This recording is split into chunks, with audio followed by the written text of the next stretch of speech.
Three wanted suspects were shot dead during a shootout with police in Didier, outside Johannesburg. Members of the Serious Organised Crime Investigation from the Vaal and Germiston, in conjunction with other specialized units, followed up on information of the whereabouts of the suspects that were wanted in a police murder and attempted murder cases in Johannesburg Central Policing Precinct. Upon their arrival at the address, the suspects started to shoot at the police. The police returned fire and fatally wounded the suspects. One revolver with ammunition and two pistols with ammunition were found on the scene. Two of the firearms serial numbers were filed off. Into ekhathaza kakhulu njengobugebengu la eSouth Africa. Futhi amaphoyisa singawasola nje uma kuthiwa adubule kwasekufa laba abangabasolwa. Okokuqala labantu they are wanted suspects. Oyiwokuqala lokuthi bazigebengu ezibalekile. Basolakala ecaleni le-attempted murder, ecaleni lokuzama ukubulala. Ngakho-ke vele abantu abayingozi. Yingakho amaphoyisa uma bedubula enza isiqiniseko sokuthi awabadubule ngempela. Evikini eliphelile sikhulume ngaze ngakufakela ngisho ivideo yalezi gebengu bezibamba isitolo sakwaBoxer if I'm not mistaken enalede Soweto. Uma beyibamba lapha kwadubuleka iphoyisa lewesifazana ngazi noma lishonile kodwa ngiligcine kuthiwa lilimele kabi. Lezo gebengu lezo zibalekile ngosizo le-social media ngoba kuye kwavezwa isithombe sabo batholakele KZN. Angazi noma bayaphila noma baphile kodwa lezo gebengu zitholakala KZN. Buka nje ukuthi abantu bafe bagangela igoli babaleke baye KZN. Le igebengu zifuneka ngecala lokuzama ukubulala la eJohannesburg kodwa sizotholakala eDidier ngapha moya ngako Vereeniging. Into ebuhlungu nje ekhathazayo. So siyawuncoma kakhulu umsebenzi wenziwe ngamaphoyisa ngoba uma ngabe abawangazivikelanga bekuzodubuleka wona. A suspect West gang member has been killed in a clash with KZN police in Inanda. The man, in his mid-20s, was being sought in connection with several armed robberies and other violent crimes. He was found by the Inanda SAPS task team and SAT enforcement in the morning, hiding in one-room house in Zomusha. The suspect allegedly tried to shoot officers but was killed shortly after. A 9mm pistol has been recovered. BaseThekwini ke iyona efike ngizwe ubuhlungu kakhulu ngoba le genge encane impela ela ko 20 njoba kuthiwa nje lo muntu ukuthi mhlawumbe ko 25 years 26 akafiki na ku 30 unama armed robberies manje sekashonile. Uzothola unane engane lo muntu uzothola ukuthi akanayo ngisho ipolice njengoba esedutshulwe ngamaphoyisa. Thothi akanayo ngisho ipolice uzoxakisa abazali nje kanti vele bebexakekile ngobugebengu bakhe. Mina ngazi kodwa ngiyafisa uhulumeni wethu akayibuke lento yake show General Mkhwanazi ukuthi le genge na 16 ukuya ku 24 ingene ebugebengeni dropa out esikoleni bese ingena ngempela ebugebengweni. Ngakho ke siyafisa ngathi amaphoyisa not amaphoyisa uhulumeni angayibheka lento ukuthi idalwa yini bese kuzama ukuthi kuzwene indlela zokuthi izama ukuxazululeka.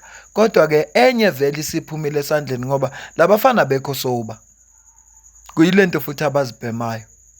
Ngakho ke siyawuncoma umsebenzi wamaphoyisa noma kubhlungu emndenini walaba balahlekelwe kodwa ke it's -1 problem uma kunomphakathi osuzokhuleka kunamabhizinisi asezoqhubeka operate ngoba yazi uku-affecteka kwebusiness aku-affecteka umnikazi webhizinisi kuphela, ku-affecteka nomuntu oqashwe le business owondla umndeni wakhe ngalo business leyo.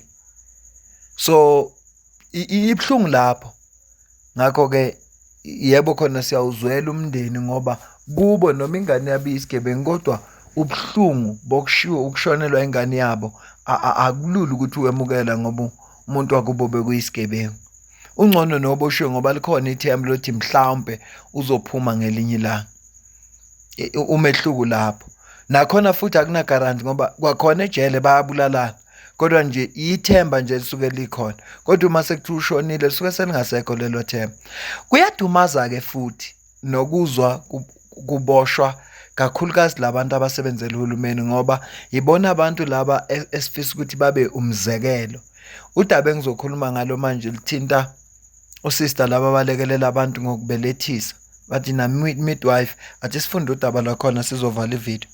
The Pretoria High Court found the owner and former midwife of You and Me midwife-led maternity care, Yolande Maritz Fouché, ona 48 iminyaka from Morayfield, guilty of culpable homicide of 9-day-old Noah von Vleg, 6 count of assault, fraud, employment of an unqualified person, and 5 count of assault involving a legal duty.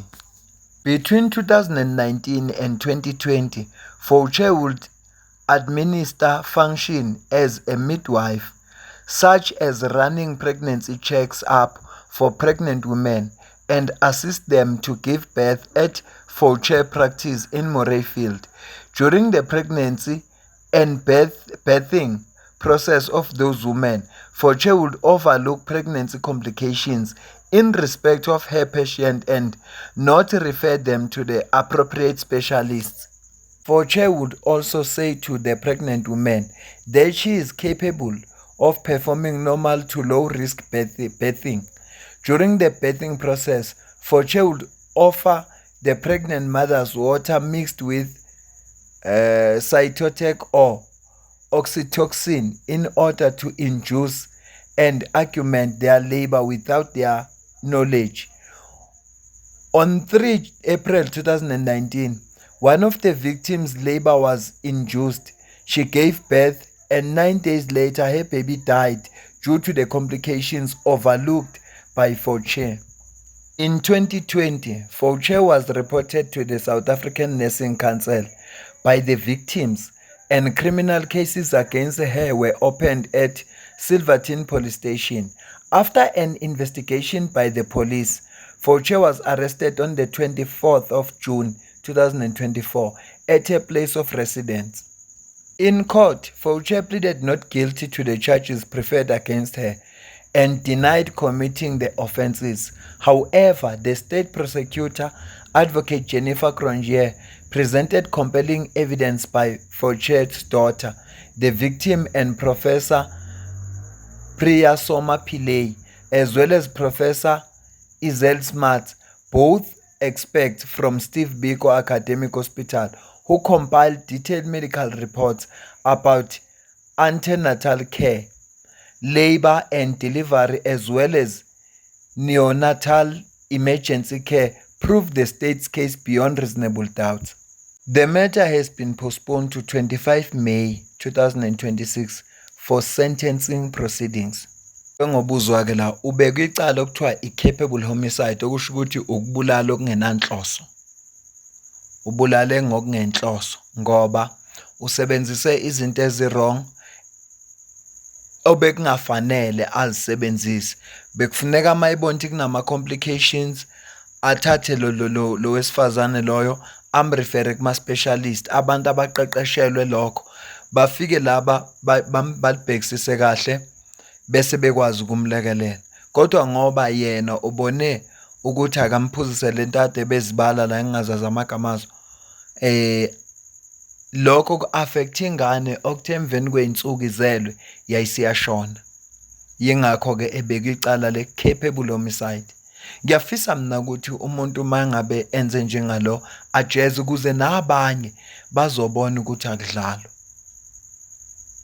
Ngoba labantu laba abasebenza ezikhungweni zikahulumeni baphethe impilo zethu. Uma siye kubo sisuke siye kubo ngoba sifuna usizo.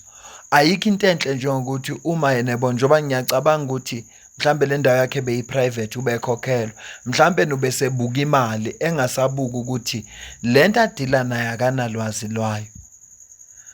Mina nawe sidibane kwivideo elandelayo. Ngiyabonga kakhulu.